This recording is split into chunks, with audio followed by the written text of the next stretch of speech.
Olá, meus amigos, bem-vindos a 2026. Estamos aqui diretamente da nave multiversal Ultima Thule, enviando o nosso sinal por meio da interface do canal Nova Gênesis, começando esse novo ano, começando essa nova fase, trazendo para vocês gnose, cultura pop, sabedoria, cristianismo, magia. O que você não espera encontrar no mesmo canal, você vai encontrar aqui. E esse ano começou curioso, né? Eu vou contar algumas coisas aqui que chegaram a mim, e depois a gente vai mudar completamente de assunto, mas eu prometo que vai fazer sentido no final. Eu vi um corte de uma conversa do Miorim, do Alta Linguagem, com um cara que eu não sei quem é, mas eu suponho que seja Jesus Cristo, porque parecia muito com ele. E aí o Miorim falou uma coisa que eu achei curiosa e engraçada. Ela abriu um leque de reflexões. Ele diz que se o Papa Leão XIV, atual Papa, convocasse uma cruzada em defesa da Ucrânia, ele iria. Eu achei aquilo muito engraçado, porque eu nunca vi o Miorim de pé. Desculpa a zoeira, mas eu nunca vi. Eu fiquei pensando, será que você está em forma para lutar numa cruzada? Tudo bem que a gente, quando fala em cruzada, pensa em cavalo, espada, armadura. As coisas não são mais assim, né? Obviamente seria uma cruzada bem tecnológica. Perderia um pouco do charme, né? Mas ok. É o século XXI. Mas eu pensei, porra, acho que não vai dar, hein, mano.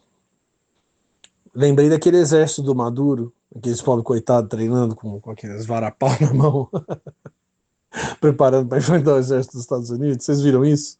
Bizarro. Aí depois eu pensei em uma outra coisa, porque nessa mesma conversa tem um momento que o Jesus fala para o Miorim que ele fala alguma coisa sobre hard trad, né? Os tradicionalistas radicais, ou tradicionalistas somente. E o Miorim fala, não, mas eu não sou tradicionalista, eu sou um continuista. Eu não vou explicar detalhadamente o que é continuismo nesse vídeo, porque a gente está abrindo aqui uma série de vídeos que vão ser o nosso portal cósmico para o ano de 2026.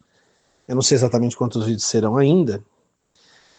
Não esqueci, tá? Tem vídeos do ano passado, a gente interrompeu uma série aí que começou com aquele vídeo que eu gravei sobre a Liga Nerdola, teve o vídeo do Zack Snyder, tem mais uma série de vídeos que vão chegar aí. A gente está interrompendo aquela fase, também não esqueci do Thiago Braga, novidades em breve. Mas a gente está começando uma outra sequência de vídeos aqui que vai saindo conforme a gente puder lançar. E aí eu vou falar mais sobre continuismo, mas continuismo dentro da Igreja Católica é, em resumo, a ideia de que o Concílio Vaticano II, dos anos 60, não promoveu nenhum tipo de ruptura ou de mudança substancial nos dogmas da Igreja.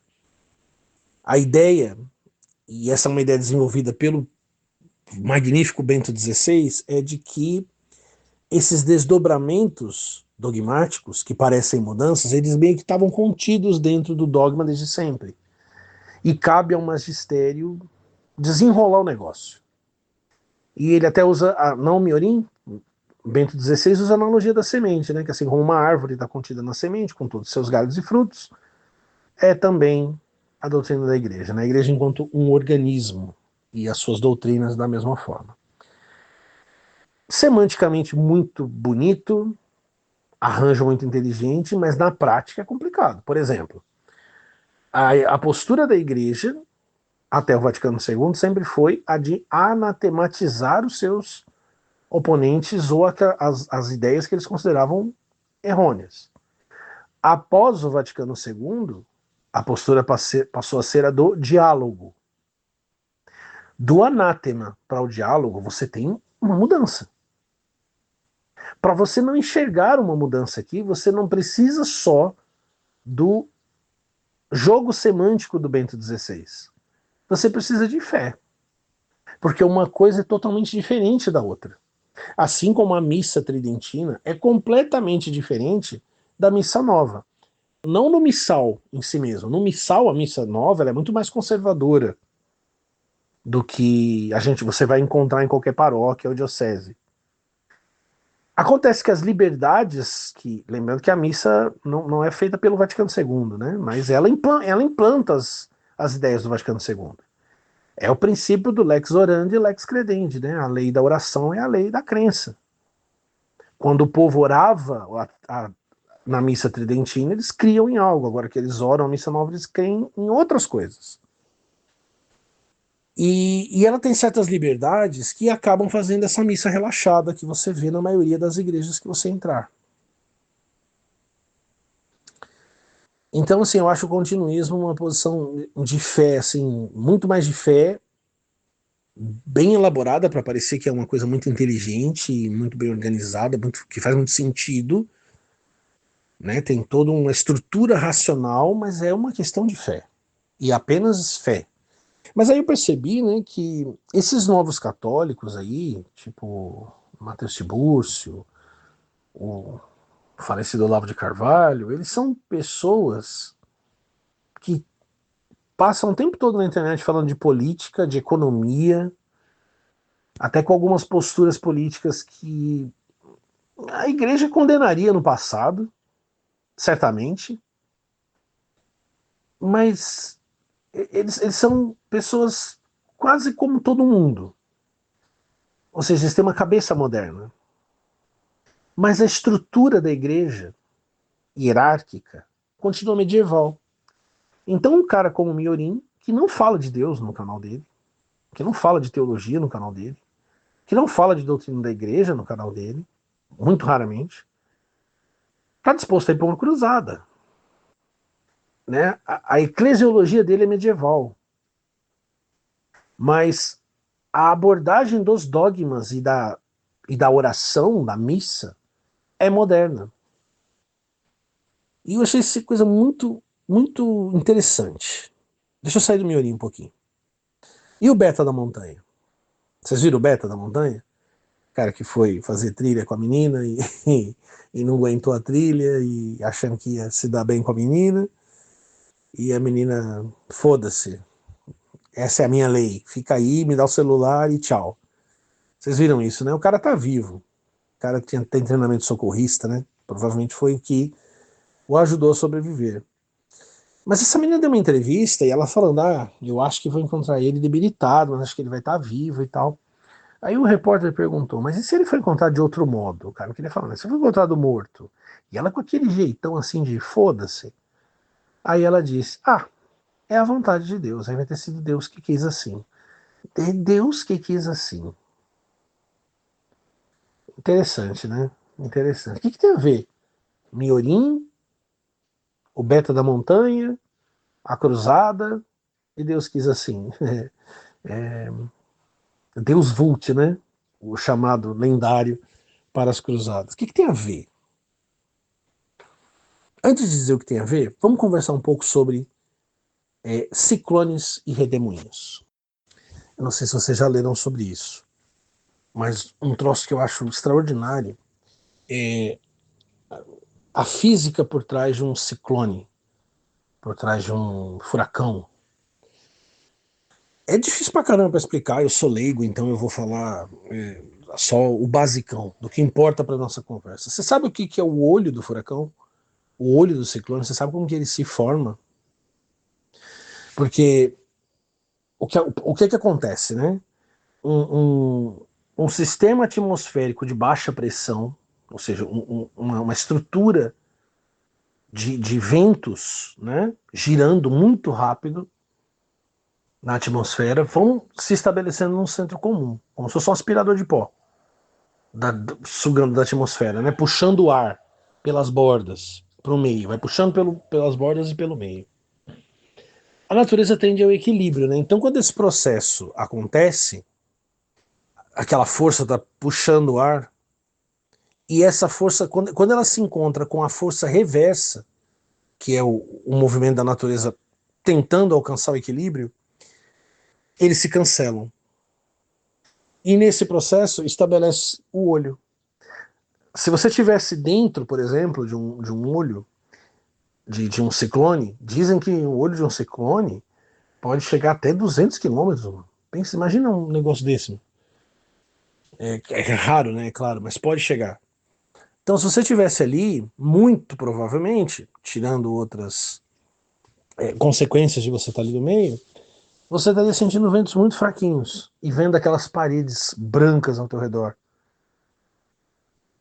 E o céu não ia estar como está para todo mundo, o céu cheio de nuvens, de tempestade, o caralho é quatro. Ele está aberto.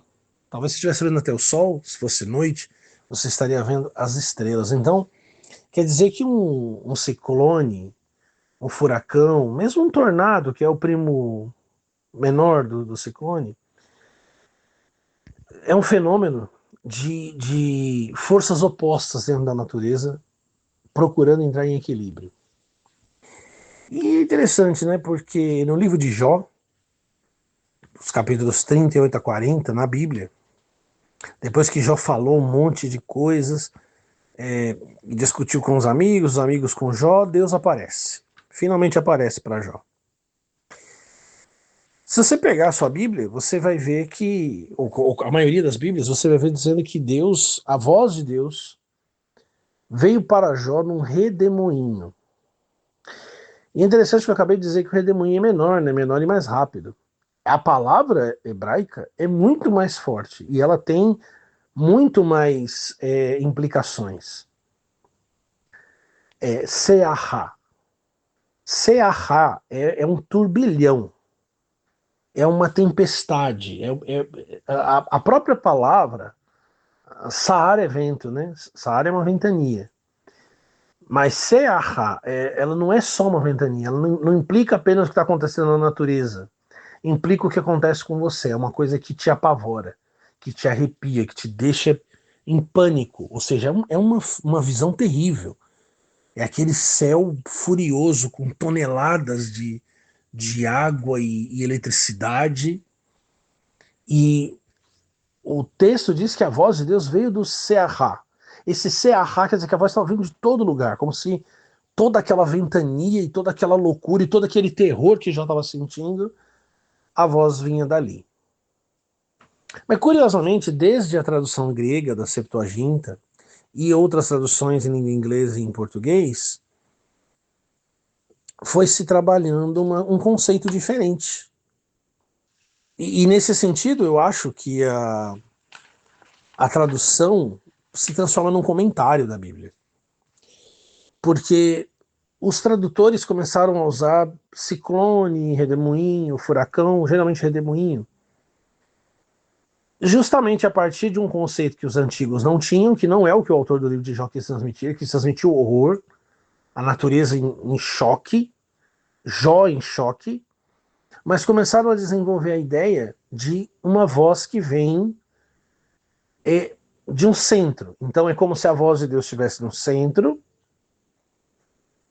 e todo aquele caos e agitação ao redor não dispersassem essa voz. Ou seja, obviamente que é algo que só pode ser pensado agora, que a gente entende a mecânica dos furacões, mas é interessante, né?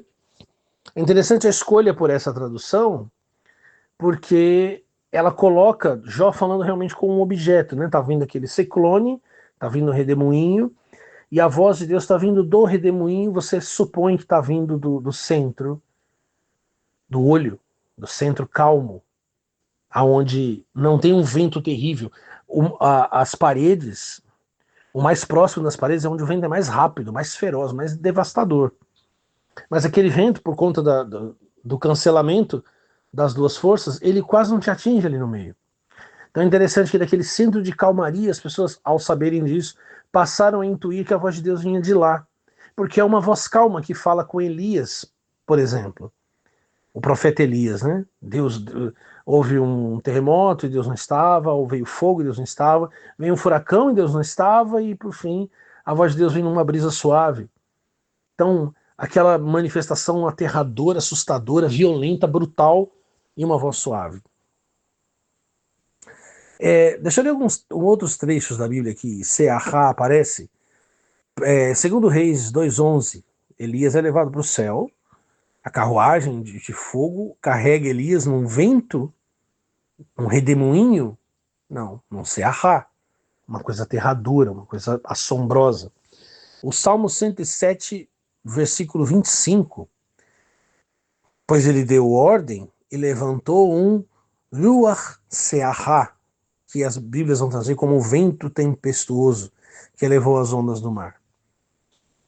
Ruach é o vento comum, é a brisa, é o sopro, muitas vezes o sopro da vida.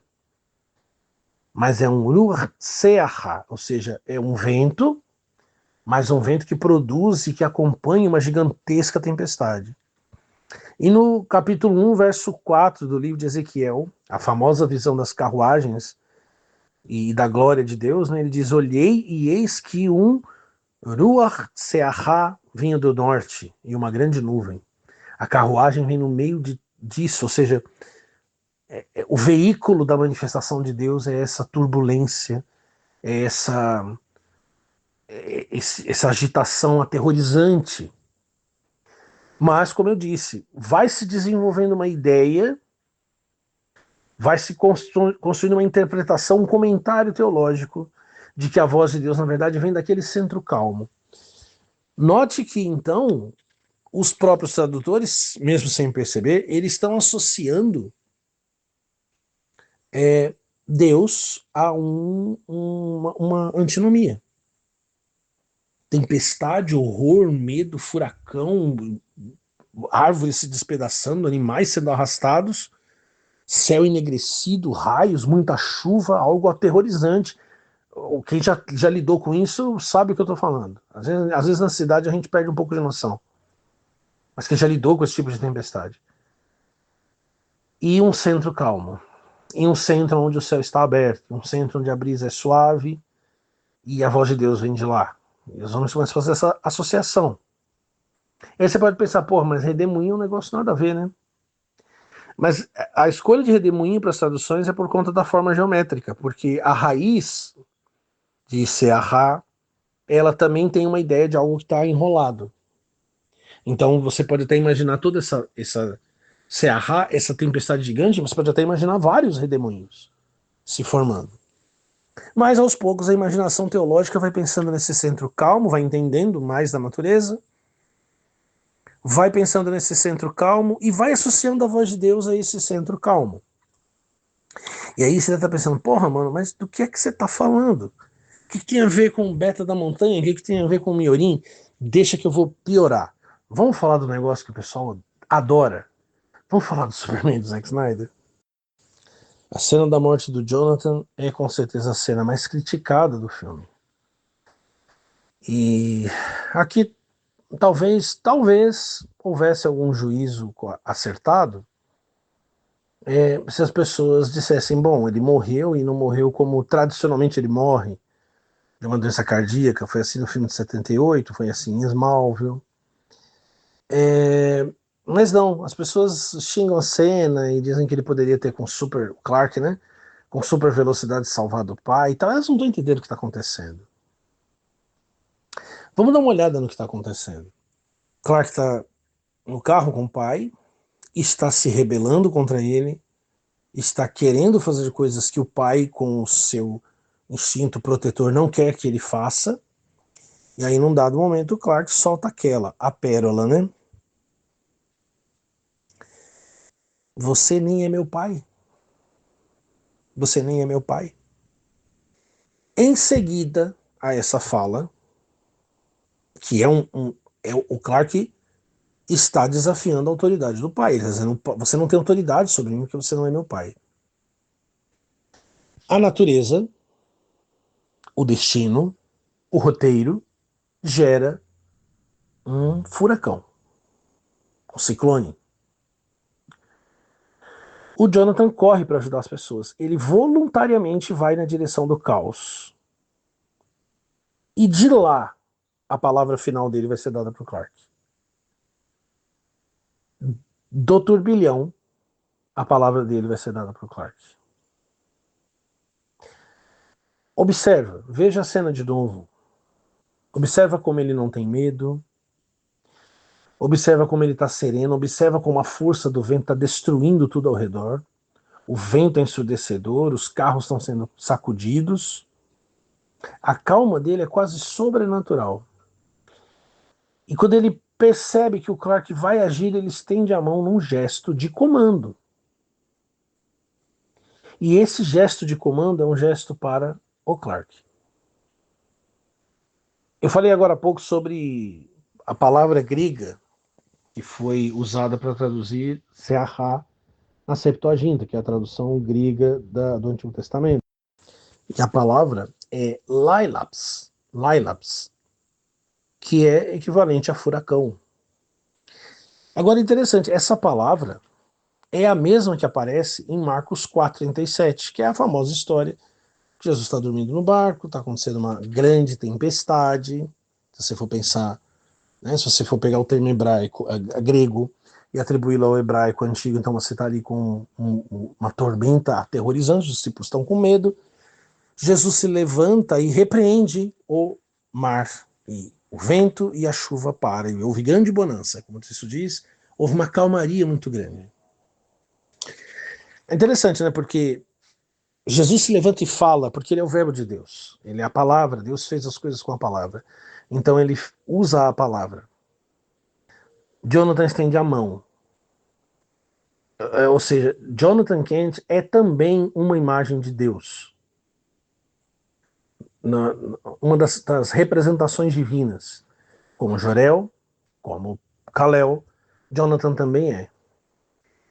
Da mesma forma que aquele vento terrível, avassalador, está destruindo tudo, é um fenômeno físico poderosíssimo, que tem um centro calmo, porque ele se forma justamente na assimetria de duas forças, no cancelamento, né, de duas forças opostas, e aí se forma aquele vento destruidor. Da mesma maneira, é o Superman. O Clark é essa força. Ele é essa força física. É essa força física que aterrorizou o público, é essa força física que vai aterrorizar o Bruce Wayne, né? Ele vai dizer isso depois pro Clark, vocês estão reclamando do Batman, mas vocês têm um alienígena que pode derreter a cidade a hora que quiser, e vocês ficam, e olha só o que ele diz, hein? E vocês ficam dando capa de jornal para ele cada vez que ele tira um gato da árvore. O planeta diário criticar quem pensa que está acima da lei é meio hipócrita, não acha? Já que todas as vezes que seu herói salva um gato da árvore, vocês escrevem um editorial sobre um alienígena que, se quisesse, reduziria a cidade a cinzas. Já que nada na Terra é capaz de impedi-lo. Não é? Como é que é aquele negócio mesmo, né? Show, don't tell, não é? Mostre e não fale. Não mostrou e falou. E ninguém percebeu, porque não teve espetáculo, porque não teve o show, né? Eu acho engraçado, né, que as pessoas que exigem isso acharam lindo todos os diálogos expositivos de Superman e agora de Stranger Things, né? Fiquei sabendo que teve muito diálogo expositivo em Stranger Things. É a geração TikTok, né? Precisa de diálogo expositivo. Então o Bruce Wayne disse, né? Vocês dão capa para ele toda vez que ele tira um gato de uma árvore. Mas enfim, essa força física que é ameaçadora. O Jonathan, como Jesus, para com as mãos, porque o Jonathan é um fazendeiro. O Jonathan é um homem simples. O Jonathan é a prudência. Quando ele estende a mão para comandar o Clark, ele está como o centro calmo do furacão. Percebe o que acontece? A música baixa, os ruídos param ou diminuem muito. O Jonathan permanece absolutamente sereno. E aquele é o silêncio de Deus. É o silêncio de Deus que Jó lida o livro todo. Aquele é o não do pai que entende e que vai fazer o sacrifício necessário, porque ele entende que existe um plano maior, de que existe algo mais importante do que o Clark salvá-lo agora. O Clark é mais poderoso do que a tormenta. Ele é uma força física talvez maior do que ela. Mas ele não deve fazer isso. Ou seja, quando o Clark diz, você nem é meu pai, ele está rebaixando o Jonathan ao papel de um tutor, de um cuidador. A morte do Jonathan restabelece a hierarquia entre eles. Ele mostra que ele pode não ser o pai biológico, mas ele é o pai por direito de sacrifício, e isso é uma característica divina. O Clark pode ser o Deus físico, Mas ele é obrigado, naquele momento, a sujeitar. E aí ele entende, você vê que depois disso nunca mais ele vai tentar revelar-se. Ele vai ajudar pessoas como o pai dele disse que deveria ser, secretamente.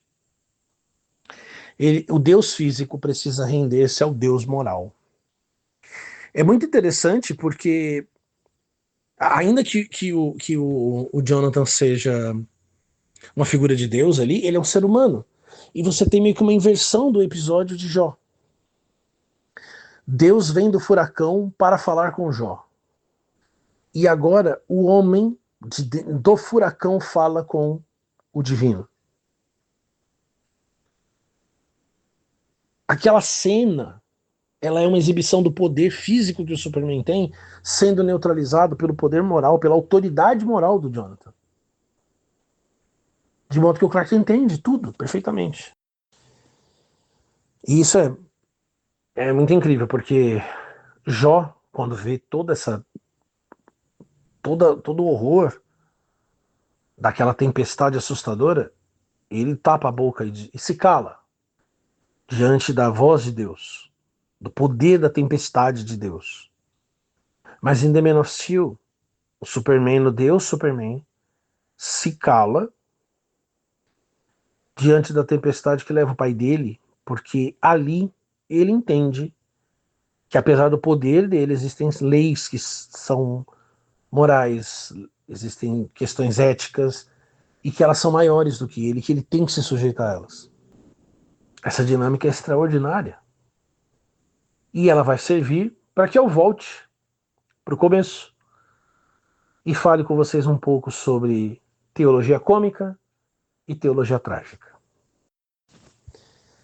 O que o Miorim falou, de que Deus já havia planejado todo o desenvolvimento da igreja e que ele está ali meio que oculto dentro do dogma e como potência, né, talvez, e o magistério leva isso à atualização, sem que haja mudança real, ela pode ser classificada como uma teologia da comédia. Eu não estou falando a comédia cáustica dos gregos, nem a comédia para fazer graça moderna. Eu estou falando da comédia medieval. Estou falando da comédia de Dante, por exemplo. Uma história que começa mal e termina bem. Dante começa entrando no inferno e termina vendo Deus no paraíso. O ser humano começa sendo banido do Jardim do Éden e termina na Jerusalém Celeste. Nenhuma perda é perda mesmo, porque tudo está no plano de Deus. Por exemplo, São Tomás, e eu vou falar bastante de São Tomás, ele afirma na Suma Teológica que vai fazer parte da felicidade infinita dos santos, da bem-aventurança dos santos, contemplar os condenados no inferno. Porque fará bem a eles, trará felicidade a eles, contemplar a justiça de Deus sendo executada. Então, no fim das contas, você não tem perdas.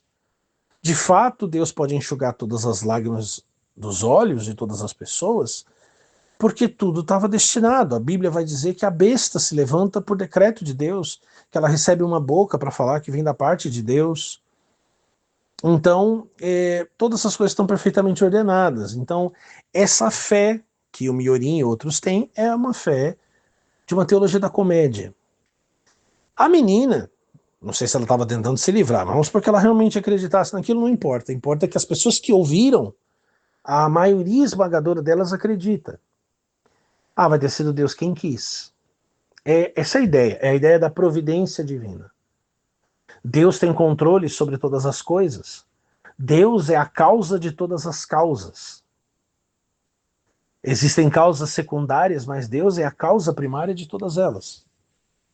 Até o livre-arbítrio, que é muito mal interpretado, é desenhado por São Tomás como uma inclinação para escolher o bem, para escolher a ordem. Então o universo de São Tomás, o universo dessa teologia da comédia, ele é um universo totalmente ordenado.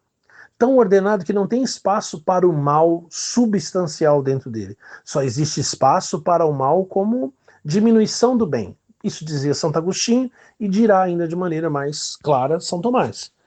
O mal é a ausência do bem.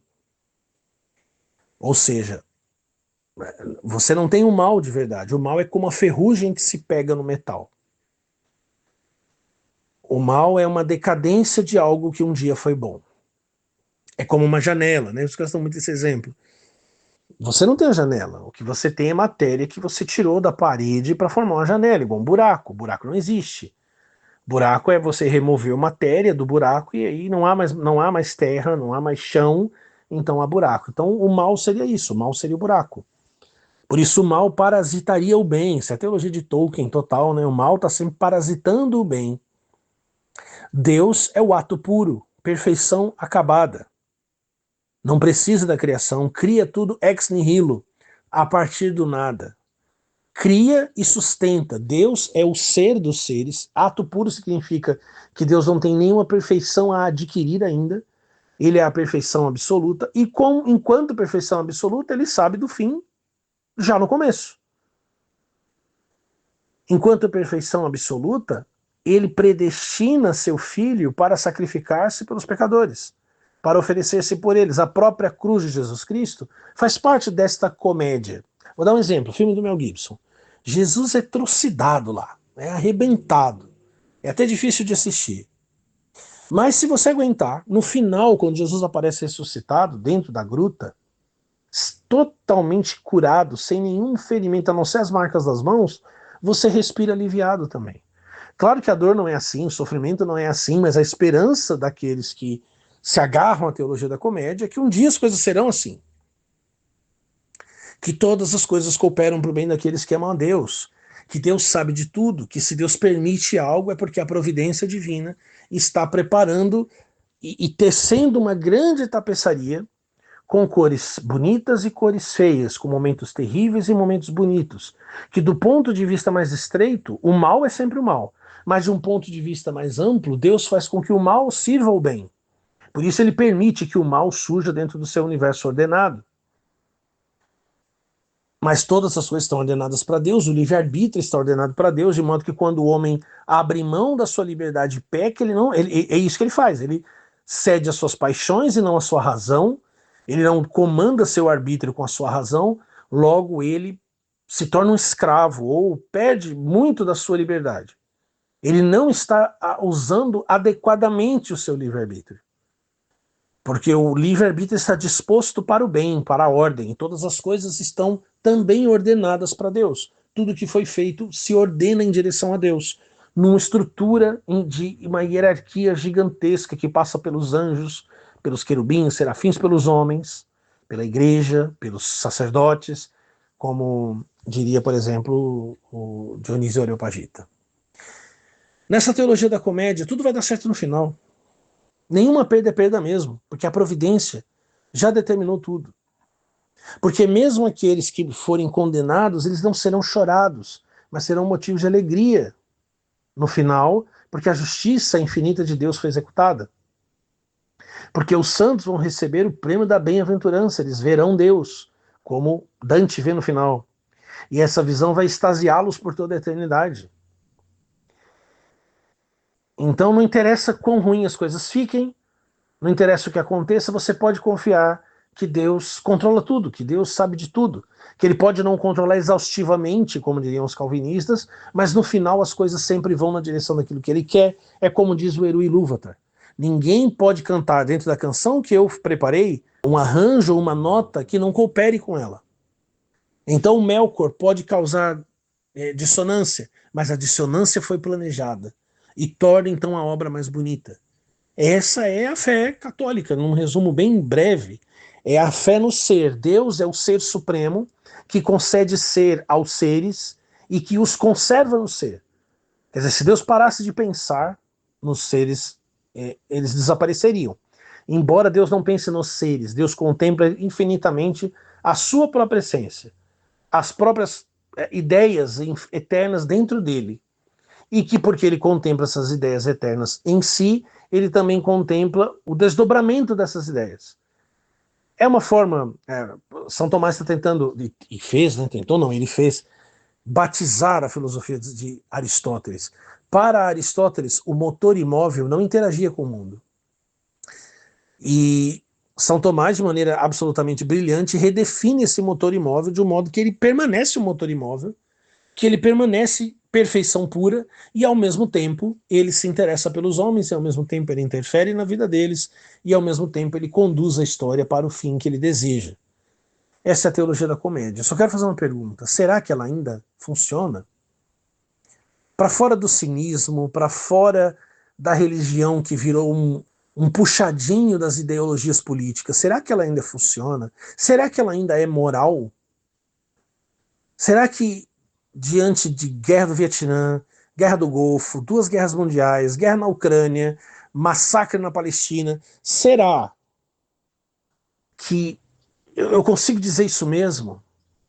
Tudo coopera para o bem daqueles que amam a Deus? Tudo vai acabar bem no final? Será que vendo São Paulo, eu moro em São Paulo, se transformando numa ilha de calor insuportável, vendo o crime se espalhar por todo canto, vendo essa ditadurazinha vagabunda que assumiu o controle desse país aqui, que se finge não ser ditadura, e os Estados Unidos finge que também não é. Será que dá para dizer que as coisas vão acabar bem no final? Depois de tanta injustiça, tanta maldade, será que é justo dizer que pessoas que estão sujeitas à fome, elas cooperam para o grande plano divino? Será que esse grande plano divino não parece um absurdo de imoralidade? Depois de tanto? Porque uma coisa é você falar de São Tomás, o mundo de São Tomás era muito menor. Eu falo que eu sempre passo o pano para ele, Santo Agostinho. Eram homens brilhantes, homens que amavam a Deus, e homens que queriam proteger Deus de qualquer falsa acusação. Tamanho o amor que eles tinham por Deus e pela igreja. Isso deve ser levado em conta, mas o mundo deles era muito menor do que o nosso. Mas o mundo deles era muito menos complexo do que o nosso. Justo seria pensar que existe certo tipo de maldade no nosso mundo, que sempre existiu, mas que é capaz que eles nunca tenham nem concebido a possibilidade de certas coisas que acontecem aqui. Será? Será? São várias perguntas, né? E a resposta que nós, Nova Gênesis, damos é a teologia da tragédia, teologia trágica. Para a gente chegar na teologia trágica, a gente vai fazer duas paradas primeiro. Em Henri Bergson e na filosofia ou teologia do processo. Bergson era um filósofo francês absolutamente brilhante e que, diante desses conceitos que eu acabei de apresentar aqui, ele entendeu ou entendia que essa descrição do ser era a descrição de um objeto estático. E ele disse que Deus não era uma coisa, Deus não era um conceito, Deus não era um motor. Na verdade, ele era uma vida incessante. Ele era ação, ele era liberdade. Ele escreveu um livro chamado As Duas Fontes da Moral e da Religião, né? E é lá que ele diz que Deus, na verdade, é uma energia criadora, que se manifesta por meio do que ele chamou de elan vital, ou seja, um impulso da vida. Os críticos vão chamar isso de vitalismo, porque o Bergson, inclusive, Bergson era um gênio. Bergson chegou a discutir conceitos sobre o tempo com Einstein. A gente conta essa história aqui para vocês. O Bergson, ele dizia que esse jorro de vida que penetrava todas as coisas, que impulsionava a evolução das espécies, que fazia com que as coisas se transformassem, veja, se transformassem. Então, enquanto a teologia de Tomás de Aquino é uma teologia do ser, a teologia de Bergson é uma teologia do devir, do vir a ser.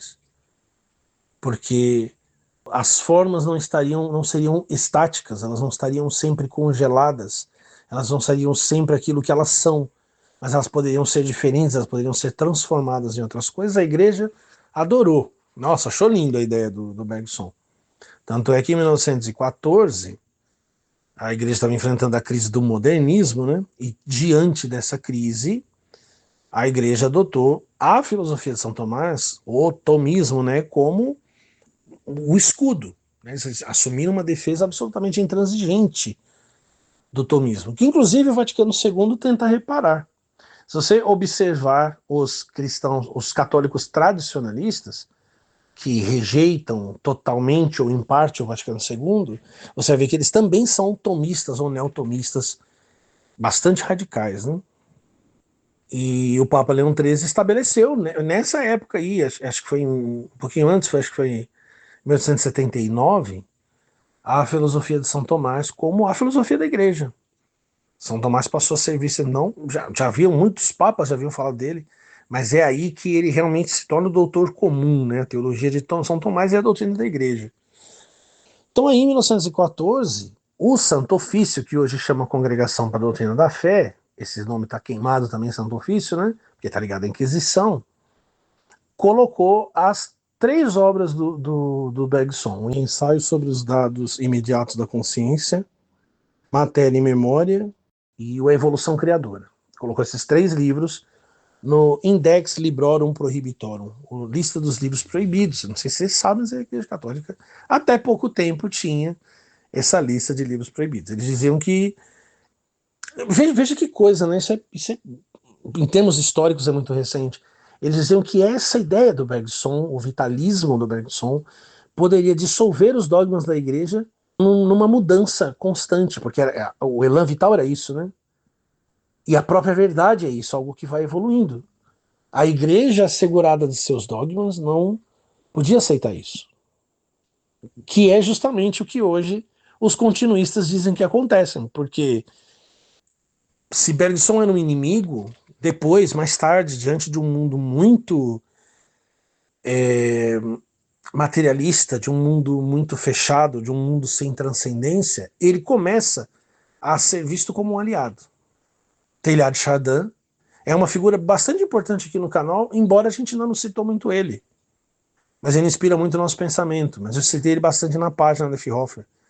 E o Teilhard de Chardin foi um dos caras que reformulou alguns conceitos do elan vital e começou a disseminar na igreja, e também foi perseguido inicialmente. Aí nas décadas de 1940, 1950, é a emergência da Nouvelle Theologie, com o Henri de Lubac e o Hans Urs von Balthasar. E esses caras aí vão se afastar dessa teologia muito engessada, né, cara de catedral mesmo, de pedra, né, de rocha de São Tomás, e vão em busca de uma teologia mais viva, menos rigorosa, menos racionalista, e vão se aproximar do Bergson. E aí a mudança de tom da igreja vai ser tão forte que a linguagem continuista é de Bergson. Tá vendo, Biorin? Talvez eu seja um pouco continuista também.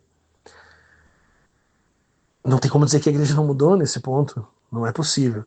Mas é interessante observar esse movimento, né? Se antes ele era um inimigo, alguém que poderia dissolver os dogmas, hoje ele é um aliado, de certo modo, pelo menos em parte, porque nas 2 fontes da moral e da religião ele exalta o misticismo cristão como o âmago da evolução humana. O máximo da evolução é a vida de um místico cristão. O Bergson escreve nas 2 fontes da moral e da religião. Então ele se torna, se no século XX ele não era tomista, no século XXI ele é um aliado para enfrentar esse mundo mecânico sem alma. A igreja se aproxima e se reaproxima do Teilhard de Chardin também, para o desespero dos tradicionalistas. Mas a gente estava tecendo uma resposta para o nosso querido Alexandre Nagado. Sei que você segue o canal, não sei se você vê todos os vídeos, mas caso esteja vendo, um abraço. Nós gostamos muito de você, valorizamos demais seu trabalho. A gente estava conversando com o Nagado via e-mail sobre teologia. Eu tinha feito uma afirmação aí num vídeo, ele é um católico, e ele discordou, e aí a gente estava falando e a gente fizemos praticamente um tratado ali para transmitir nossa ideia para o Nagado, e a gente mencionou, inclusive, a teologia do processo ou filosofia do processo. O principal nome da filosofia do processo é o Alfred North Whitehead. Ele é realmente o pai, né, da filosofia do processo. E ele propôs uma ideia muito interessante. Ele propôs a bipolaridade de Deus. Eu sei que essa palavra bipolaridade ela tem um peso negativo hoje porque está associada a patologias, né? Mas aqui não estava. O Whitehead ele vai aparecer tentando uma síntese entre o elan vital e o ato puro de não, elan vital de Bergson e o ato puro de São Tomás. E aí ele propõe essa bipolaridade de Deus. Ele propôs o seguinte, pensando na etimologia própria da palavra absoluto, né? Absolutus em latim, que é um particípio passado de absolvere. Ab é para fora e solvere é afrouxar. Então, literalmente, aquele que está é o soberano. Ele não está preso a nada. A própria perfeição de Deus, então, poderia ser uma espécie de prisão. Então, Whitehead propõe que Deus é bipolar, ele possui dois polos. O polo primordial, que seria próximo do Deus de São Tomás. Por que seria próximo? Porque o Deus de São Tomás não precisa de um outro polo. Então a descrição dele é quase como a de São Tomás, né? Que seria o ato puro, o polo que é imutável, que é infinito, que não depende do mundo para nada, né? E a estrutura lógica, é o objeto do pensamento, que você pode acessar pelas 5 vias, né? E tudo mais. A diferença do pensamento de Whitehead para São Tomás é que ele entendia que esse polo sozinho, ele é deficiente.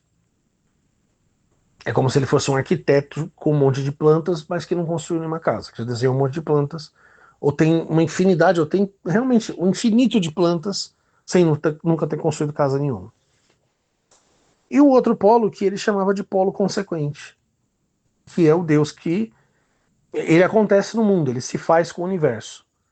É o Deus que sente os eventos que vão acontecendo no tempo e incorpora esses eventos em si. É parecido com a ideia tanto do tempo, né, que o Bergson chamava de duração, né, o fato dele estar não tá fora do tempo, ele está dentro, ele está evoluindo com o cosmos, mas o elan vital não dependia do ato puro, né? Na verdade, ele era uma redefinição oposta ao ato puro, mas Whitehead entendia que esses são os dois lados de Deus. Mas a gente não chegou numa teologia trágica ainda. Porque para o Whitehead, Deus é o grande companheiro, né? Ele é o sofredor que compreende a humanidade porque vive com ela. Né? Para Whitehead, assim como para Bergson, o Deus que é puro ser, ele está fechado nele mesmo. É impossível. Por mais que você construa teologias, é impossível você dar vida para esse bloco enfadonho e sem arestas. Né? É impossível. Então, pensando, por exemplo, na dialética do Hegel, o que o Hegel dizia? Né? Que o ser puro era igual a nada, porque ele não tinha nenhuma determinação. Então, que a verdade não estava no ser, que era equivalente ao nada, que ela estava no processo da transição do nada para o ser, ou do ser para o nada, que era o que ele chamava de devir. E esse Deus em transição era o Espírito, o grande Espírito, né? Como ele dizia. Mas como eu disse, né, esses fundamentos, eles nos direcionam para o verdadeiro teólogo trágico da Nova Gênesis. Um cara citado aqui muitas vezes, o nosso glorioso Nikos Kazantzakis. Se o Deus Whitehead é um Deus que sofre com a humanidade, é o Deus que muitos teólogos e pastores protestantes adoram, é o Deus do Rubem Alves, aquele Deus meio celesteiro, né? Que toca uma balalaica, alguma coisa do tipo assim. Se esse Deus, o Deus do Kazantzakis, é completamente diferente. Deus do Kazantzakis não é um ser perfeito que se envolve com o ser humano porque ama. Ele é uma força absolutamente brutal e faminta, sempre faminta, devorando tudo que está pelo caminho, lutando desesperadamente na matéria para se libertar dela e tornar-se espírito. Deus, tanto no Antigo como no Novo Testamento, Deus é chamado de fogo consumidor. E o Deus do Kazantzakis é isso de maneira plena. De maneira plena ele é o fogo que consome. E o Kazantzakis aborda muito isso no nosso livro importantíssimo, Ascese. Ascese em grego significa esforço. Assese, os Salvadores de Deus, nesse livro, Kazantzakis faz uma proposta que ele mesmo sabia que ia ser muito difícil para os homens ouvirem. Vejam só. Novembro de 1927, numa carta, Kazantzakis escreveu o seguinte: Assese, que escrevi com o meu sangue, com minha vida, né? Linguagem típica de Nietzsche, de Zaratustra, é um grito terrível que se escutará depois da minha morte. O livro é um grito terrível. Hoje os homens só compreendem a forma poética. Se você pesquisar no YouTube, pesquisar na internet, é só disso que você vai ver as pessoas falando, da forma poética. Mas, entre as frases e imagens líricas, brota ardentemente, para além do desespero e da esperança, o futuro rosto de Deus. Futuro rosto de Deus. Se Deus é um elan vital, se Deus é esse fluxo, então ele se transforma, ele muda, ele assume. O Deus de São Tomás nunca muda, mas esse Deus que ao vir a ser, ele está sempre se transformando. E Kazantzakis disse: o futuro rosto de Deus está contido em Assese. 2 meses antes dessa carta, ele estava desconsolado. Ele tinha escrito uma outra carta em que ele disse: todos consideram Assese uma obra de arte e não um grito de busca, de angústia, porque ninguém tem em seu interior esse grito.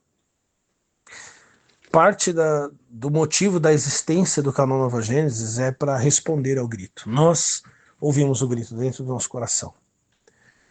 Esse grito nos estremeceu, não tem como a gente ignorá-lo mais, não tem como dar as costas para ele.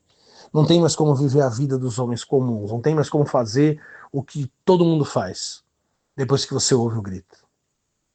E se ninguém tancou até hoje, Kazantzakis, o teu grito horrível, se ninguém teve, se as pessoas quiseram conforto e não angústia dentro delas, nós escolhemos a angústia. Nós escolhemos a inquietação. Nós escolhemos não ignorar o grito que um dia você ouviu, e aqui estamos nós, né? E aqui estamos nós para o bem e para o mal. E para o mal, não falei para o bem ou mal, né? É para o bem e para o mal. E aí a figura de Cristo, né? Algumas pessoas já falaram aqui, não aqui, mas eu vi pessoas fora daqui falando: Nova Gênesis até é legal, fizeram um trabalho legal com o Superman, mas eles falam mal de Cristo. Bom, a gente não fala mal de Cristo, mas é verdade que nós vemos Cristo de uma maneira muito diferente de praticamente todos os cristãos. Na teologia de São Tomás, Cristo é o quê? Ele é formado de 2 naturezas, divina e humana. Assim os credos anunciam, né? E São Tomás obviamente discorre sobre isso. São 2 naturezas coexistindo de maneira harmônica perfeita. Isso é chamado de união hipostática. A união das naturezas, a união das pessoas, né? A união do ser humano com Deus. O Jesus Cristo do Kazantzakis é completamente o oposto.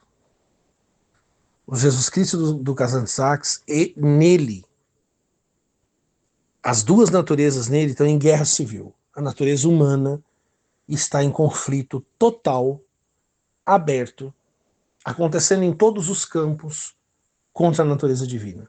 E vice-versa.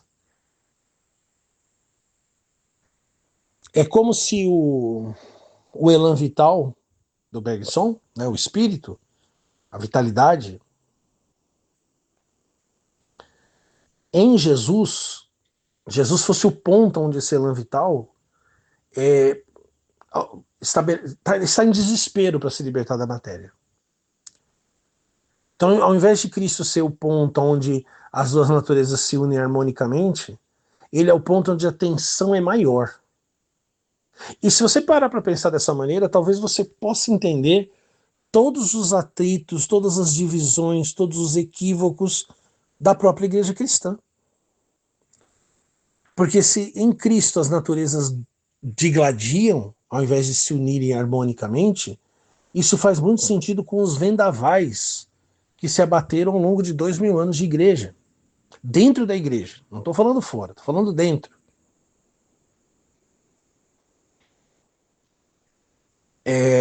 São Tomás dizia que Jesus tinha visão beatífica desde o ventre. E é pecado você dizer que não tem.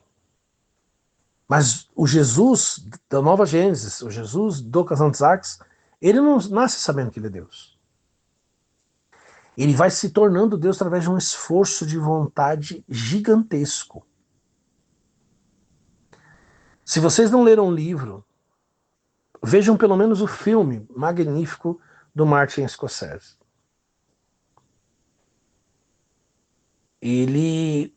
Jesus está literalmente possuído por uma divindade terrível, implacável, que empurra ele para um sacrifício contra todos os desejos humanos dele, contra todo o desejo de ser feliz, de ter família, de ter segurança. E ele até fala isso num dado momento. Ele está sentado numa montanha e ele fala: o que Deus quer é me empurrar. A fome do Deus do Nova Gênesis, do Kazantzakis, é infinita, porque é a fome do fogo pelos materiais que podem entrar em combustão. É a fome de Deus pela matéria que ele quer transmutar em espírito, transubstanciar em espírito, que é justamente a palavra usada pelo Kazantzakis em ascese. Sente a força do prólogo do Kazantzakis para A Última Tentação. O livro se chama A Última Tentação, depois ele acabou sendo lançado como A Última Tentação de Cristo, mas ele se chama A Última Tentação, e uma parte dele aparece na abertura do filme do Scorsese. Eu não vou ler ele todo, vou ler só alguns pontos aqui. A essência dual de Cristo, o anseio tão humano, tão sublime, que tem o homem de alcançar Deus, ou, para ser mais preciso, de voltar a Deus e de com ele se identificar, isso a gente vai falar já já, essa essência sempre foi para mim um mistério profundo e inescrutável. Essa nostalgia de Deus, ao mesmo tempo tão real e tão insondável, abriu em mim grandes chagas e também fez brotar poderosos mananciais. Convivem dentro de mim as sombrias forças imemoriais do mal, as humanas, bem como as pré-humanas. Estão também dentro de mim as forças luminosas, tanto as humanas quanto as pré-humanas, de Deus. Minha alma é a arena em que esses dois exércitos se encontraram e se entrechocaram. Todo homem participa da natureza divina, tanto em seu espírito quanto em sua carne. É por esse motivo que o mistério de Cristo não é simplesmente um mistério exclusivo de um credo específico. Ele é universal. Eclode em todos o combate entre Deus e o homem, acompanhado do anseio pela reconciliação. Na maioria das vezes, é um combate inconsciente e efêmero. Por isso que muita gente não sabe disso. Entendeu? Uma alma fraca não tem a capacidade de resistir à carne por muito tempo. Torna-se pesada, transforma-se ela própria em carne e a luta termina. Entre os homens responsáveis, homens que dia e noite mantêm os olhos concentrados no dever supremo, o conflito entre a carne e o espírito irrompe sem tréguas e pode se estender até a morte. Quanto mais forte a alma e o corpo, mais frutífero será o combate e mais ampla a harmonia final. Deus não ama as almas fracas e as carnes flácidas. O espírito quer enfrentar uma carne forte que lhe ofereça resistência. É ave carnívora, dotada de fome insaciável, que eu falei agora há pouco, né? Ela devora a carne e, ao assimilá-la, faz com que desapareça. A batalha entre a carne e o espírito, a rebeldia, a resistência, a reconciliação e a submissão. E, finalmente, o supremo objetivo do combate, a união com Deus, basta que você vê, né? O espírito é Deus, a carne é o homem. A rebeldia do homem, a resistência de Deus que resiste a essa rebeldia. A reconciliação e a submissão. E, finalmente, o supremo objetivo do combate, a união com Deus. Unir-se a Deus pela luta. Que luta? Como assim eu vou lutar com Deus? Calma que eu vou explicar já já. Foi esse árduo caminho que Cristo palmilhou, a ascensão que ele nos convida a tentar, seguindo pela sangrenta trilha que nos deixou. Como assim? Como nós entramos nessa luta com Deus? Todo mundo conhece a história, né? De Jacó, já até fez piada aqui, né? Do Jacó segurando o anjo e tal. Todo mundo sabe dessa história. Jacó luta com Deus a noite toda. Aquele anjo é uma aparição divina. E ele diz que não deixa o anjo embora enquanto o anjo não abençoá-lo. Mas como é que Jacó sai da história? Jacó sai ferido. O ferimento é a bênção. Deus fere aqueles a quem ele abençoa. Deus não é seguro. Deus é um problema para ser resolvido. Deus é uma tarefa. Se Deus não te incomoda, se Deus não te perturba, talvez você não tenha Deus. Porque a história se chama A Última Tentação de Cristo. O Casal de Isaac já fala isso logo no prefácio. E vocês sabem que a gente aqui não tem essa de spoiler, né? Então eu vou dizer, quando Jesus está na cruz, um anjo, que na verdade é o diabo, oferece a ele uma vida normal. Diz que ele já sofreu bastante, que Deus sempre foi bom com os outros, com Moisés, com Elias, com todos, por que não vai ser com o filho dele? E dá a ele a chance de envelhecer, de ter filhos, de se tornar um carpinteiro, de morrer tranquilamente. E Jesus desce da cruz, num sonho, tanto no filme como no livro. Como um cristão lê isso? Nossa, estão falando que Jesus pecou segundo a carne, ele foi lascivo porque ele quis mulheres. Não é? Aqui entram em embate a teologia cômica e a teologia trágica. Aqui o ser, que quer sempre conservar-se, luta contra o vir a ser, contra o devir. No filme não fala, mas no livro aparece. Várias vezes Jesus fala que o ato dele estar gerando filhos é uma obra para Deus. É um trabalho para Deus. Que ele está extraindo as crianças do ventre da mulher que Deus deu para ele. Você já ouviu isso?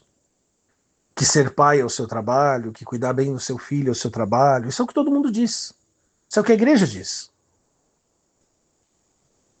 Essa vida que é oferecida para Jesus, ela é a estagnação. É o fim do processo evolutivo que está acontecendo de Deus em Cristo.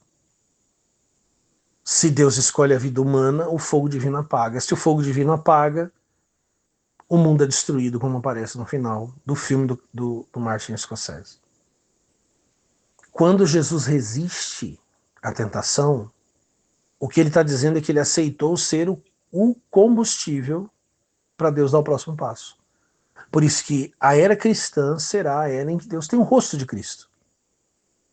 Quando ele diz está consumado, nessa história, não é estão consumadas as profecias, não é está consumado o sofrimento penal, jurídico que a humanidade merecia por conta dos seus pecados. O que está consumado é que a batalha foi vencida. A resistência da carne foi derrubada, o espírito venceu. Deus estava para se perder, porque são os salvadores de Deus. Deus estava para se perder. Desesperadamente agarrou-se a Jesus e foi salvo por Jesus. Processo de Jesus tornar-se Deus, de fazer-se Deus, chegou no ápice. Você vê que não é um Deus de providência amorosa, é um Deus de absoluta exigência. Não é um Deus que ama os seus filhos e que tem por filho André Surak, por exemplo. Não é. Não é. É um general que ama, entre aspas, os seus soldados, como um general ama os seus melhores soldados, colocando ele nos postos de batalha mais difíceis. Porque é isso que um general faz com aquele soldado que ele considera o melhor. Põe ele para a frente mais dura, onde a vitória, que é a transcendência, a transmutação, a evolução, precisa ser alcançada. Não há trégua. Deus está em desespero agora, porque olha o mundo, olha ao teu redor. Olha ao seu redor, o que você me diz? O que você me diz da vida? O que você me diz da realidade? O que você me diz do mundo, da civilização? O que você me diz do Brasil? Dá pra gente ficar fazendo piadinha na internet? Dá pra gente ficar num ciclo infinito de refutações aqui no YouTube, porque as pessoas querem comer pipoca assistindo? Porque elas querem saber o que eu vou dizer de fulano, o que fulano vai dizer de mim? Você acha que dá pra fazer isso? Você acha que faz sentido fazer isso? Eu tenho certeza que não faz. O Deus do Casal de Isaac é um Deus que sofre também, mas é um Deus que sofre porque está em guerra. A morte, a guerra, as doenças, o câncer. Nada disso é vontade de Deus. Nada disso está dentro da providência divina. Nada disso um dia vai pintar um quadro muito bonito que Deus vai olhar e falar, oh, que coisa linda. As cores tristes e cinzentas se combinam com as cores quentes e vívidas e ficou um quadro lindo. A guerra, a morte, a doença significa que a matéria está resistindo. Que Deus ainda não conseguiu vencer a matéria naquele ponto. Ou seja, pecado é estagnar. Pecado é não queimar, não arder. Até o livro de Hebreus fala isso, que ele faz dos seus anjos ventos e dos seus ministros labaredas de fogo. O Deus de São Tomás é o Deus dos teólogos. E é só o que sobrou para muita gente. O Deus do Kazan Sachs é o Deus dos profetas. Ouça Jesus no filme, leia Jesus no livro e olhe os profetas do Antigo Testamento e vê se não é igual. Se não é aquele espírito de urgência, de arrependei-vos. A culpa religiosa sai daqui. Ai, eu pequei, eu fiz uma coisa que eu não devia. O que entra é a responsabilidade heróica. Se Deus está perdendo a batalha em algum ponto do planeta, eu tenho que ir lá e ajudar ele a vencer. Eu preciso ir assumir aquela frente, lutar por ele e ajudá-lo a vencer ali, porque Deus tem perdido muitas batalhas. O Deus de São Tomás, ele derrama uma graça salvadora sobre os homens. O Deus do Kazan Sachs é salvo, ele é salvo pela subida que ele força e que os seres humanos ajudam ele a completar. É o Superman do Henry Cavill quebrando a barreira do som e da gravidade e subindo no trailer.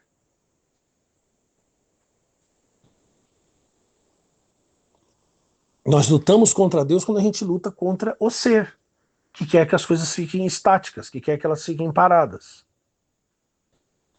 que querem que elas sejam sempre aquilo que elas são, que quer que você não se rebele, jamais, que você não assuma uma postura radical, que você não assuma uma postura revolucionária, não político. Kazan Sachs foi comunista e abandonou o comunismo em prol de uma visão muito mais profunda e poderosa.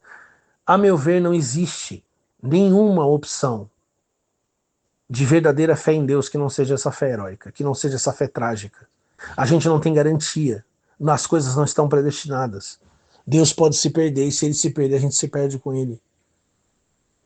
A gente não tem segurança. As lágrimas não vão ser todas apagadas no final. O contrário disso é não ter Deus. É ficar falando porque no Ancapistão seria de tal jeito, e o Bitcoin, a criptomoeda sei lá o quê, e a cultura woke sei lá mais o quê. E Deus? E o Deus que grita? E o fogo que consome? E a tempestade que agita todas as coisas? Para onde vai? O que foi feito dele? Deixa eu ler umas passagens da Ascese para vocês. Suspeito que atrás de todas as aparências há uma essência em luta. Quero unir-me a ela, aquilo que eu tinha falado para vocês antes ali, né? No prólogo de A Última Tentação. Vocês estão lembrados? Deixa eu pegar aqui de novo para confrontar os textos. E eu falei que a gente ia voltar, né? Todo homem participa da natureza divina, tanto em seu cérebro, ou tanto em seu espírito, quanto em sua carne. Acima, né? A essência dual de Cristo, um seio tão humano, tão sublime, que tem o homem de alcançar Deus, ou, para ser mais preciso, de voltar a Deus e de com ele se identificar. Voltar a Deus e com ele se identificar. O grito é meu grito, o grito é seu grito. O grito não é apenas de um Deus separado, é de um Deus que está dentro de nós, que é a nossa própria essência, mais íntima. Pois ele fala, existe uma essência em luta por trás de todas as aparências, de todas as coisas. E eu quero me unir a essa essência. Eu quero voltar a Deus e me identificar com Ele. Suspeito que a essência em luta busca também, atrás das aparências, unir-se ao meu coração. O meu desejo para com Ele é o desejo dele para comigo. Mas o corpo se ergue entre nós e nos separa. A mente se ergue entre nós e nos separa. Tua mente e teu corpo separam você dele. Qual é o meu dever? Romper o corpo, lançar minha união com o invisível, calar a mente para poder ouvir o clamor do invisível. Caminho trêmulo à beira do abismo, duas vozes lutam em mim. A mente. Por que nos preocupamos em perseguir o impossível? Essa voz fica na minha cabeça todos os dias. Todos os dias. Ela nunca vai parar. Ela nunca vai embora, tá bom? Nosso dever é reconhecer no sagrado recinto dos 5 sentidos os limites do homem. O ser, o devir. Um homem bom é o homem que aperfeiçoa a sua natureza de homem, sua essência de homem. Esse é o tomismo. Um cão bom é um cão que aperfeiçoa a sua essência de cão. O universo é teleológico, né? Existe um telos, existe um propósito. O universo foi feito para um princípio. Ele foi feito para um fim. Alcançar esse fim, que é Deus e a harmonia com Ele, é tudo que importa ao homem. Para que deseja essas coisas grandiosas? Para que surrar seu corpo? Por que tantas noites sem dormir? Por que ficar sem comer? Por que ficar discutindo? Por que ficar falando o que você já falou 1000 vezes? Uma outra voz em mim, e que chama sexto sentido, o coração resiste e brada. Não, não, não reconheças nunca os limites do homem. Rompe os limites. Nega o que os teus olhos veem. Morre e diz, a morte não existe. Nega o que os teus olhos veem. Eu fiz uma piada, né, uma vez que eu estava falando de Philip K. Dick, e até peguei uma piada do Groucho Marx, né, você vai confiar em mim ou no que os teus olhos dizem? Nega o que os teus olhos dizem. Não aceita os limites do homem. Rompe com eles, rompe com todos eles. Depois ele diz o seguinte: nosso essencial dever de homens não é explicar, esclarecer o ritmo da marcha de Deus, como fez São Tomás, e sim, na medida do possível, ajustar por ele o ritmo da nossa própria vida, pequena e fugaz. Nosso trabalho não é explicar por que Deus é, por que Deus faz. Nosso trabalho é ajustar a nossa vida ao ritmo dele. E convidar vocês a fazerem o mesmo se você ouvir o grito dentro do teu coração. Só assim nós mortais conseguiremos algo do eterno, porque estaremos colaborando com o que é imortal. Só assim venceremos a particularidade, pecado mortal. Particularidade, pecado mortal. Só assim venceremos a estreiteza do nosso cérebro, transubstanciando em liberdade a escravidão da matéria terrena que nos foi dado afeiçoar. Olha que coisa, né? A matéria é dada para que você a ame, mas não fique preso nela. Eu vou falar de dinheiro, viu? Os caras que comentaram, porque o cara tá falando bobagem, moderno, não sei o quê. Teve gente muito respeitosa, teve gente muito agressiva. Vou falar de dinheiro. Vou mostrar o que Jesus falou realmente sobre dinheiro. Mas a matéria que nos foi dada para que a gente a ame, mas ela nos escraviza. A matéria nos escraviza. A matéria do meu corpo, a matéria que me cerca, ela me escraviza. Eu não devo odiá-la como odiavam os gnósticos. Eu devo transubstanciá-la em liberdade. Ela me foi dada para isso. Ela pesa sobre mim para isso. Ela me escraviza para que eu a transforme em liberdade. Dentro e mais além de tudo isso, os homens e povos, as plantas e animais, os deuses e demônios se atiram para o alto, como um exército impelido por um sopro incompreensível e irresistível. Esforçamo-nos por tornar visível esse sopro, por dar-lhe um rosto, envolvê-lo em palavras, em alegorias, pensamentos e esconjuros, para que não nos fuja. Deus escapou da imagem que a gente tinha, o que a gente está fazendo aqui, e irrita às vezes as pessoas, é cercando esse sopro com alegorias, com pensamentos, com evocações, esses conjuros, esses selos que você vê aqui tem essa função, viu? São funções diferentes, mas eles têm esse objetivo, para que ele não fuja, queremos capturá-lo. Mas ele não cabe nas 24 letras de que dispomos. Sabemos que todas essas palavras, alegorias, pensamentos e esconjuros não são mais que outra máscara a esconder o abismo. Mas somente assim, delimitando o ilimitado, é que podemos labutar dentro das fronteiras do círculo humano recém-traçado. Se nós não delimitarmos o ilimitado, se nós não dermos um rosto para ele, a gente não consegue lutar. A gente não sabe que esforço fazer. Depois ele diz o seguinte: dentro do seu estreito sulco ensanguentado, trabalha ela as ocultas, mas com constância, comodamente, vencendo dentro de um minúsculo ponto dentro do tempo e do espaço, o próprio tempo e o próprio espaço, pois esse ponto acompanha o divino impulso do círculo inteiro. Não me importa que rosto deram outras épocas e outros povos à prodigiosa essência sem rosto. Não me importa o Deus de Santo Agostinho, não me importa o Deus de São Paulo, não me importa o Deus de São Tomás. Ok? Heresia? Mas não me importa. Encheram-na de virtudes humanas, de recompensas e punições, de certezas. Deram um rosto às suas próprias esperanças e temores. Porque se não fosse homem não pode lutar, né? Impuseram um ritmo à sua própria anarquia. Encontraram uma justificação superior para viver e labutar. Cumpriram seu dever. Embora eu não me importe, eu reverencio, chamo de santos, homens e mulheres digníssimos, que ao delimitar o ilimitado, eles encontraram uma justificativa superior para viver, para lutar, para trabalhar. Eles cumpriram o dever deles. Nós, porém, ultrapassamos hoje tais necessidades, a gente não precisa do que eles precisavam. Rasgamos essa máscara do abismo, nosso Deus não cabe mais na velha anteface. Nosso coração transborda de novas angústias, de renovados fulgores e silêncios. O mistério exacerbou-se, Deus intensificou-se, as forças sombrias ascendem, intensificam-se também, toda a ilha humana estremece. Eu sei que dizer isso, que falar desse Deus implacável, terrível, faminto, guerreiro, ele vai totalmente na contramão da geração Z, e não só da geração C, não. Não é só a geração Z, tem um monte de velho se comportando assim. Tem um monte de cara da minha idade, mais velho do que eu, virando TikToker, fazendo dancinha,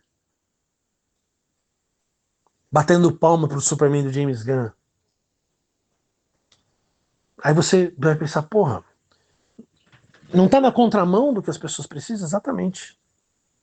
Exatamente. Escutem o poema canalizado pelo Double Lamage, Transubstanciação. A transformação do vampiro em lobisomem serafim, para encontrar-se com Deus. Medite no processo. Compreenda de onde vem o louvor do santo, santo, santo. A visão do profeta Isaías. A visão terrível. Deus limpa a boca de Isaías, purifica os lábios dele com fogo, para que ele pregue uma mensagem que vai destruir as pessoas, que vai pesar o coração delas, porque só um pequeno remanescente vai escapar. O fogo não apenas destrói, ele também purifica. Ele remove as impurezas. É uma palavra dura para esse tempo. Eu acho que mais dura do que esse tempo é capaz de aguentar, e é por isso que ela é a verdadeira mensagem profética para os dias de hoje. Mas nós falamos de Jonathan como uma imagem de Deus. Talvez fosse melhor entender Jonathan como uma parte da natureza de Clark Kent, de Kal-El, e Jor-El como outra parte. Por isso que as vozes dele se misturam quando ele ressuscita na Liga da Justiça. Isso quer dizer que o Superman tem em si as duas naturezas, os dois polos divinos. O centro calmo do furacão, o eixo imóvel e silencioso, é a identidade eterna de Deus. E é ele que permite o movimento, ele é o primeiro motor. Se esse centro cai, o ciclone some. É o polo primordial. É o ato puro. É o Deus de São Tomás. É o Jonathan Kent, silencioso, controlando o fenômeno com o gesto da mão. O turbilhão é o devir, é o vir a ser. É a fúria, é a força, é a destruição criativa, é o elan, é o Deus faminto, é o movimento incessante, é o grito. Se não houvesse esse movimento, o ponto seria um ponto, não existiria, ele seria um ponto qualquer. Ele não seria um centro designado, ele não seria um ponto específico onde um fenômeno está acontecendo. Um não existe sem o outro, mas ambos formam um fenômeno ciclone ou furacão por conta de um embate de forças opostas. O Deus de São Tomás é o centro silencioso.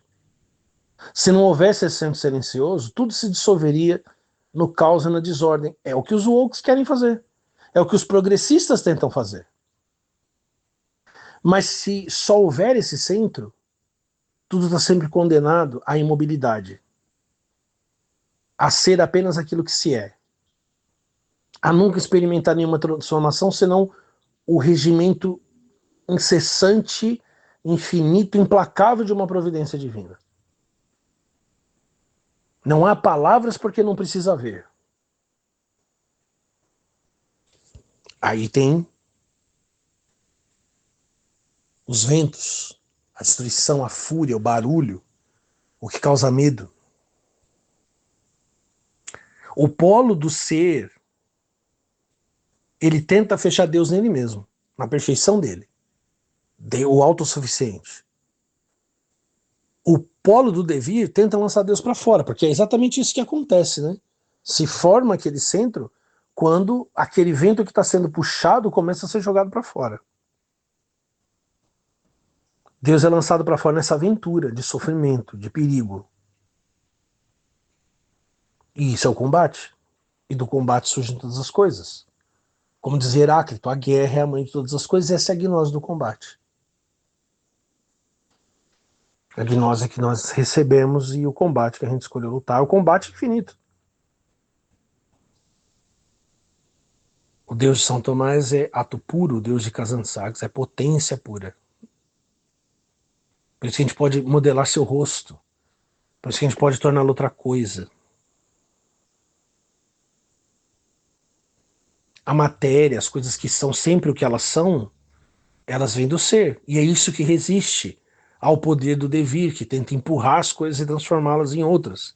O homem, assim como o Cristo, é o ponto onde o devir vence o ser ou o ser vence o devir, e se o ser vence o devir, ele vence o vir a ser, todas as coisas ficam sem graça, estagnadas, repetitivas, não há mais criatividade, não há mais risco. Isso até se reflete no que a gente vê acontecer na cultura pop, por exemplo. É um Deus de duas faces. É um Cristo perigoso, quase inumano, que vai ficando cada vez menos humano à medida que ele vai ficando cada vez mais divino. É um Deus terrível, mas é um Deus que é real. É um Deus que é ato. Ele é real como um incêndio, como uma tempestade. O Deus de São Tomás, ele é o fato, é uma montanha, é uma pedra, é o oceano. Ele está lá, mas ele não incendeia você. O Deus de Kazantzakis incendeia. Esse é o Deus da teologia trágica. Tudo pode acabar em derrota. A matéria pode vencer o espírito. As forças das trevas podem derrubar esse impulso e não deixá-lo acender. Por isso nós não podemos deixá-lo gritando sozinho. Não podemos deixá-lo lutando sozinho. Nós nos engajamos na luta com ele, na luta por ele. Entendemos que esse fenômeno, que esse poder gigantesco, terrível, implacável, ele tem um centro calmo, tranquilo e estável. Esse centro não está em harmonia com ele, está em combate, e da mesma forma nós estamos em combate, nossa tendência ao relaxamento, a casar, ter filho, ter um empreguinho, ter uma vida tranquila, é confrontado pelo nosso desejo de novidade, de enfrentar, de aventurar. O tempo da estabilidade passou, os seres humanos estão morrendo por causa disso. É o tempo do combate. 2026 está aí. Esse é o nosso convite. Um abraço a todos.